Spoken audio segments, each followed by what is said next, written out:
Praise the lord. క్రీస్తునందు అత్యంత ప్రేమని దేవుని బిడ్డలారా, ప్రభువైనటువంటి యేసుక్రీస్తు నామమున మీ అందరికీ మనకి ప్రత్యేకమైనటువంటి శుభాలు తెలియజేస్తా ఉన్నాము. ఈ దిన వాగ్దానమైనటువంటి ఈ యొక్క ఆధ్యాత్మికమైనటువంటి కార్యక్రమానికి ప్రేమతో మిమ్మల్ని ఆహ్వానిస్తూ ఉన్నాము. 103వ కీర్తన 1వ వచనాన్ని మనం చదువుతాం. నా ప్రాణమా యెహోవాను సన్నిధించుము, నా అంతరంగంలోని సమస్తమా ఆయన పరిశుద్ధ నామాన్ని సన్నిధించుము. నా ప్రాణమా యెహోవాను సన్నిధించుము, ఆయన చేసిన ఉపకారములను దేనిని మరువకు. ఆయన నీ దోషములన్నింటినీ క్షమించువాడు, నీ సంకటములన్నింటినీ కుదుర్చువాడు. ఇలాగా ఈ యొక్క మాట మనం గమనించినట్లయితే దావీదు రచించినటువంటి కీర్తన. పిల్లరా, దావీదు జీవితంలో ఎక్కడో అట్టడుగు స్థితిలో ఉన్నటువంటి తన జీవితాన్ని, ఎక్కడో ఒళ్ళుగాస్తున్నటువంటి తన జీవితాన్ని దేవుడు ఆశీర్వదించి ఇశ్రాయేలు ప్రజలకు ఒక రాజుగా దేవుడు అభిషేకించున్నాడు. పెట్టారు చూడండి, ఎందుకు దావీదును అంతగా దేవుడు హెచ్చించాడు అంటే, బాలుడిగా ఉన్నప్పటి నుండి ఏ వయసులో ఉన్న తను దేవుళ్ళ నుంచి తను వైదొలిగిపోలేదు. తను వైదొలిగిపోయేటువంటి పరిస్థితులు వచ్చినా సరే వాటన్నిటిని అతను దాటుకుంటూ వచ్చాడు. దేవుడు పెట్టారు చిన్న వయసు నుంచి కూడా తన యొక్క బాల్యంలోనూ, తన యొక్క యవనంలోనూ, తన యొక్క కౌమారంలోనూ, తన యొక్క మరి వైవాహిక జీవితంలో అన్ని విషయాల్లో కూడా తను ఎంతగానో దేవుడికి నమ్మకస్తుగా బ్రతుకుతూ వచ్చాడు.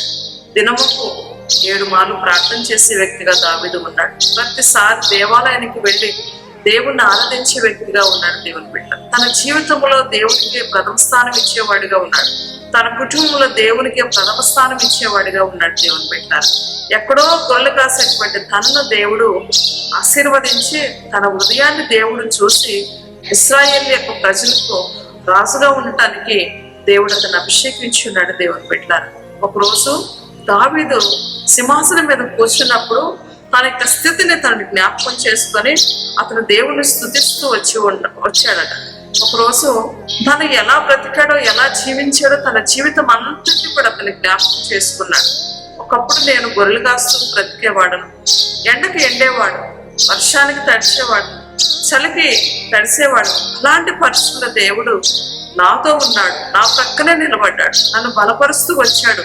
అంత మాత్రమే కాకుండా నేను రాజైనా సరే ఆయన కృప నన్ను విడిచిపోలేదు, ఆయన దయ నన్ను విడిచిపోలేదు అని చెప్పేసి ఆయన గొర్రెలు కాస్తూ ఉన్నప్పుడు ఆయన వేసుకున్నటువంటి ఏదైతే వస్త్రం ఉన్నదో, ఆ గొంగడి ఏదైతే ఉన్నదో, ఆ గొంగడి తను వేసుకున్నటువంటి చెప్పులు, తన చేతిలో ఉన్నటువంటి ఆ కర్ర, మరి ఇవన్నీ కూడా తన యొక్క ప్యాలెస్ లో ఉంచుకొని, తన యొక్క దావీదు గుడారంలో ఉంచుకొని ప్రతిరోజు వాటి వైపు చూస్తూ దేవుణ్ణి స్తుతించేవాడట. ప్రభా, ఒకప్పుడు నేను ఎండకి ఎండుతూ, చలికి తడుస్తూ, వర్షానికి తడుస్తూ, ఈ విధంగా నేను చెప్పులు తొడుక్కొని, తోలు చెప్పులు ధరించుకొని ఈ గొర్రెలు కాసుకుంటున్నటువంటి నన్ను నీవు ఇంతగా హెచ్చించుకో.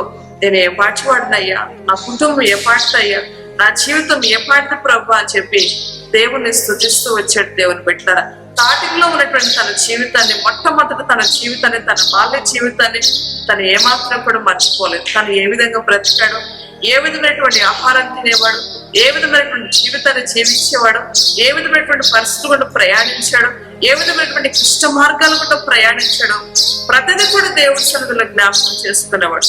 దేవుడికి తన కష్టాన్ని చెప్పుకునేవాడు, తన గోడు విన్నవించుకునేవాడు. శత్రువులు పుట్టినప్పుడు కూడా దేవుడికి తన విషయాలన్నీ చెప్పుకునేవాడు.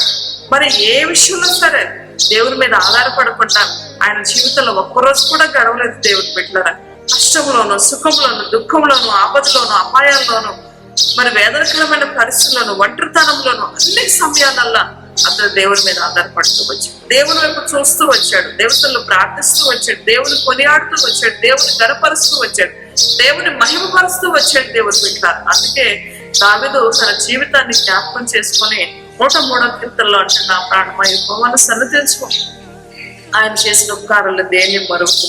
నా అంతరంగం సమస్తమా ఆయన పరిశుద్ధ నామాన్ని సన్నిధించు. నా ప్రాణమా యెహోవాను సన్నిధించు, ఆయన చేసిన ఉపకారములు దేన్ని మరువకు అని చెప్పి, ఏది మర్చిపోవద్దని చెప్పి తన ప్రాణంతో చెప్తూ ఉన్నాడు. దేవుని బిడ్డలారా, ఈ రోజు అంటున్నాడు ఆయన, ఈ రోజు నేను బ్రతుకున్నానంటే అది దేవుడి చెంది నాకు ఆయుష్.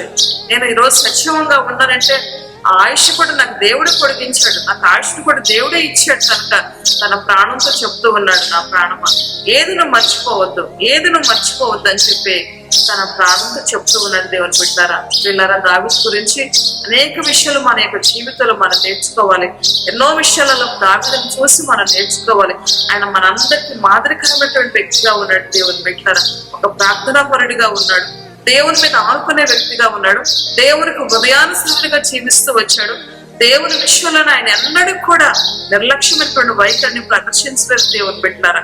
ఆయన మనందరికీ కూడా ఒక మాదిరికరమైనటువంటి వ్యక్తిగా ఈ లోకంలో జీవించి వెళ్ళాడు దేవుని బిడ్డలారా. కనుక అలాంటి మాదిరి మనకు కావాలని దేవుని దగ్గర మనం ప్రార్థించాలి. ఒక ప్రార్థన పనులుగా ఉండాలి, దేవునికి ఆరాధకుడిగా ఉన్నాడు ఆయన. మనం కూడా దేవుని ఆరాధించే వ్యక్తులుగా ఉండాలని, ఆయన దేవుని స్తుతించే వ్యక్తిగా ఉన్నాడు. మనం కూడా దేవుని స్తుతించే వ్యక్తులుగా మనం ఉండాలని, దేవుడు చేసిన మేలును మర్చిపోయినటువంటి వ్యక్తిగా ఉంటూ దేవుని ఆరాధించే వ్యక్తిగా ఉన్నాడు.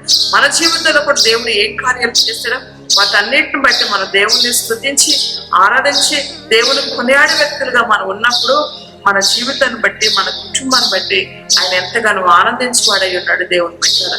కనుక దావీదు ద్వారా మనకి ఇలాంటి గుణాలు కావాలని, దావీదు జీవితం ద్వారా మనం ఇంకా అనేక విషయాలు నేర్చుకోవాలని దేవుని పనుల దగ్గర అడిగి దేవుని కృపను మనం పొందుకోవాలి. దేవుడికి మాట దీవించుగాక. ఆమేన్.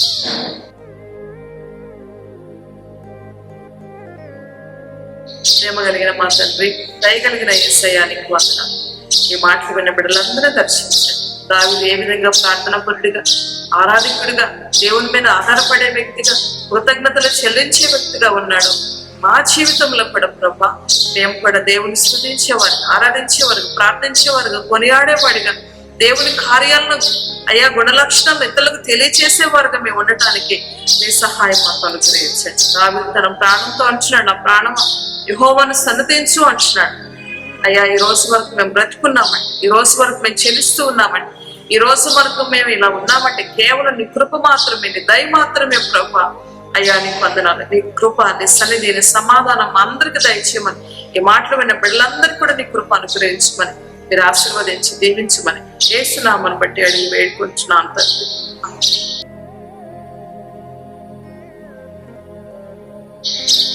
ప్రియులారా, ఈ మాటలు మీకు మేలుకరంగా, ప్రయోజనకరంగా ఉన్నట్లయితే మా యొక్క ఛానల్ను లైక్ చేయండి, షేర్ చేయండి, సబ్స్క్రైబ్ చేయండి. దేవుడు మిమ్మల్ని అందరినీ దీవించగా.